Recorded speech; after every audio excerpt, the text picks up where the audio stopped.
الجنيه هنعمل به ايه؟ الجنيه هنجيب به ايه؟ الجنيه هيجيب ايه؟ قولوا له بقى انتوا الجنيه هيجيب ايه دلوقتي في الظروف اللي احنا فيها؟ الجنيه هيجيب حاجات كتير قوي قوي قوي. الجنيه ده اهو لو انت حافظت عليه وحطيتيه على الجنيه هتبص تلاقي معاكي مبلغ حلو قوي قوي في اقل فتره وفي اقرب فتره. بس انت لمي الجنيه، لمي الجنيه من ورا ولادك، لمي الجنيه بس اللي بيقع من جيب عيالك. شوفي في جيب الواد كده الكبير هتلاقي فيه 2 جنيه 3 جنيه فكه خديهم. فتشي في جيب جوزك كده هتلاقي معاه 3 4 جنيه فكه خديهم. شوفي بنتك كده لو معاها 2 3 جنيه فكه ولا جنيه ولا 2 جنيه ولا نص جنيه خديهم وحط الجنيه على النص جنيه على الجنيه. هتبص تلاقي معاكي بقى فلوس قد كده اهو. بس ما تقوليش لحد، داري داري على شمعتك عشان تقيد، وما تقوليش لحد. ومش كل حاجه تعمليها تروحي تقولي عليها، بلاش تقولي. صدقيني لما بتقولي والله العظيم ما هتعملي. الله اعلم بقى اذا كنت بتاخدي عين، ولا الله اعلم اذا كنت بتتحسدي، ولا الله اعلم اذا كان حد بينق عليكي، ولا الله اعلم اذا كانت الناس حطاكي في دماغها. ومش الغرب اقرب القريبين، والله الغريب ما يعرفش عنك حاجه ولا انت تعرفي عنه حاجه. المهم خلينا في المهم. ما تقوليش لحد انت بتعملي ايه، مش لازم تسيحي، مش لازم تعرفي الناس كل اللي بيدور في بيتك، مش لازم تقولي للناس على الكبيره والصغيره. خليكي شاطره وخليكي واعيه. والله العظيم لو واحد بيحب لك الخير 10 بيكرهوهولك. لو واحد بيحب لك الخير وعاوزك تعلي 10 ما مش عايزين يشوفوكوا قدامهم، ولا عايزين تفضلي زي ما انت كده، مش عايزينك تتقدمي خطوه واحده. فبصوا خلي اسمعوا الكلام، ومش كل اللي بيحصل في بيتكم تقولوه. مش ده انا النهارده بحوشت قد كده، ده انا النهارده والله شلت قد كده، ده انا عامله حصاله قد كده، ده انا عامله حصاله حاطه فيها زي 1000 ما تقوليش، ما تقوليش، ما تقوليش. مش لازم لسانك كل حاجه يتدلدق بيها، مش لازم تبقي طيبه زياده عن اللزوم. خليكي حويطه شويه، خليكي ناصحه شويه. مش لازم تقولي، مش فتشوا عليكي. لو لسانك ده ما قالش ايه اللي بيحصل وايه اللي انت بتعمليه محدش هيعرف عنك حاجه. والله والله حتى جوزك لو ما قلتلوش انا بعمل كذا وبحوش كذا وبجيب كذا وبسوي كذا ما هيعرف عنك حاجه. فبلاش الكبيره والصغيره نروح نقولها ونروح نسيح ونروح نعرف الناس. اهدي بقى على نفسك يا حاجه، اهدي على نفسك كده وخليكي راسيه وخليكي واعيه. نرجع للجنيه ونشوف الجنيه هيعمل ايه وهيجيب ايه. اسمعي الكلام وحط الجنيه على الجنيه. تعالى اوريكي الجنيه على الجنيه، الجنيه على الجنيه. بصوا دي علبه المهام الصعبه، علبه المهام الصعبه.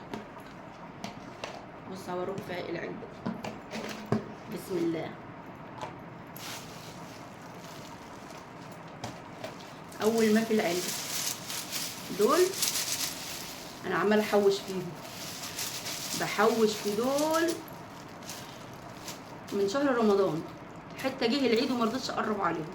كانوا ما يستاهلوش بصراحه، كانوا ما يستاهلوش ان انا هصححهم وهصرفهم. كنت هعيد بيهم والعيال هياخدوهم مني، هيضحكوا عليا وياخدوهم مني ويجيبوا بيهم بوستيك ويجيبوا بيهم شيبسي وكاراتيه وعيدوا بيهم وخلاص. بصوا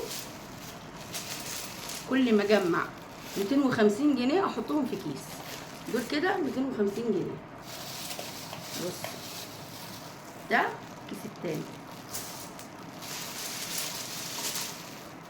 دول 150 جنيه لسه، دول لسه كده 150 جنيه. انا كنت عامله قبل كده كيس كنت حاطه فيه 300 جنيه، وكنت عامله كيس حاطه فيه 250 جنيه، ومستنيه لما اوصلهم 1000 جنيه، لان ما بحبش اجمدهم الا لما اوصلهم 1000 جنيه عشان اقضي بيه مصلحه، اعرف اجيب بيه حاجه ان شاء الله، اجيب بيه حاجات واحطها في الفريزر ما يضرش. كله ده جه من ايه؟ جه من الهوا، جه من الجنيه، جه من الجنيه اللي كان. بصوا لو لقيتي 10 جنيه فكه هيتصرفوا في السوبر ماركت، لو لقيتي 5 جنيه هيتصرفوا، لو لقيتي جنيه العيال هتاخده يوم مش هتلاقي بيه هتجيب بيه حاجه، هتجيب بيه البانه. فبصوا ده كله من الجنيه اللي كان متنطور هنا، واللي كان مرمي هنا، واللي كنت باخده من الراجل، واللي كنت باخده من البيت، واللي كان بيزيد من السوق، وكنت بقلب البيت كله ما اكدبش عليكم. ده بقى لسه على الله، ده كده لسه على الله. ده فيه تقريبا 17 جنيه لسه او 19 جنيه حاجه زي كده. انا بحب اجمعهم كل 25 جنيه واحطهم على الكيس التاني. الحمد لله وبفضل ربنا ده من الجنيه. حافظه على الجنيه وحطي الجنيه على الجنيه واعملي زيي، يا اما تحطيهم في كيس، يا اما تحطيهم في حصاله، يا اما تحطيهم في ازازه، بس المهم ابعدوهم عن ايدك، ابعدوهم عن ايدك. وحذري العيال، حذري العيال ان الفلوس دي انا عداها وعاملاها علشان اقضي بيها مصلحه، عاملاها علشان اقضي بيها مصلحه. فبلاش حد يمد ايده على حاجه، عشان لو عديت الفلوس ولقيتها ناقصه هزعلكم. ممكن العيل يمد ايده ياخد جنيه، ياخد 2 جنيه، يقول لك ماما مش هتاخد بالها، ماما مش عارفاهم، ماما كده. هو عادي يعني، عيل طبيعته، هو الفلوس فلوسه والبيت بيته.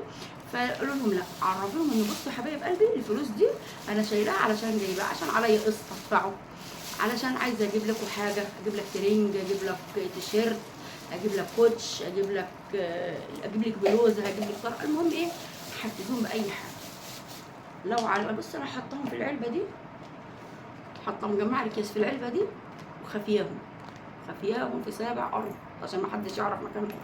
وتعرفوا انا خفياهم فين، بس مش هقول لكم عشان ما تروحوش تقولوا للعيال. المهم حبايب قلبي، المقصد من الكلام ان ما تستهتريش بالجنيه. الجنيه والله هيعمل معاكي كتير وهيقضي معاكي مصلحه، بس انت خليكي جدعه وحطي الجنيه على الجنيه، النص جنيه على الجنيه. بصي هتبصي تلاقيهم جمعوا معاكي 5 جنيه، 7 جنيه، 10 جنيه، لحد ما يوصلوا 100 جنيه، وتبقي فرحانه ومبسوطه. كل ما المبلغ يعلى انت تبقي فرحانه وتبقي متحفزه وتبقي عايزه تحطي اكتر علشان خاطر الجنيه يوصل ل 1000 جنيه. هو ال 1000 جنيه كان ايه؟ ما هو ال 1000 جنيه اساسه من الجنيه.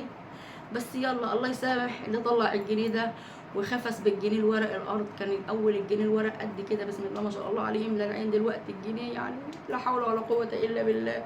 لو وصلت لحد هنا في الفيديو يا ريت ما تنسينيش في اللايك، وتكتبوا لي كومنت وتقولوا لي ايه رايكم في الجنيه، وانفع احوش. وعماله تقولي يا ام احمد ما تقوليش قدام حد، ما تقوليش قدام حد، وانت سيحتي قدام العالم كله ان انت بتحوشي. هعمل ايه طيب؟ عشان انتوا حبايب قلبي حبيت اقول لكم وحبيت اعرفكم على الفكره دي، يا رب تستفيدوا منها، ويا رب نحط الجنيه على الجنيه في الزمن الصعب اللي احنا فيه، نقدم مصلحه. لو عليكي قسط تدفعيه، لو عايزه تجيبي حاجه في الفريزر تجيبيها، لو عايزه تجيبي حاجه للعيل تجيبيه، ترنج، بلوزه، طرحه، اللي نفسك فيه بقى. وشوفي انت بقى ايه نفسك في ايه، وكل واحد بيته غير التاني، وكل واحد ظروفه غير التاني.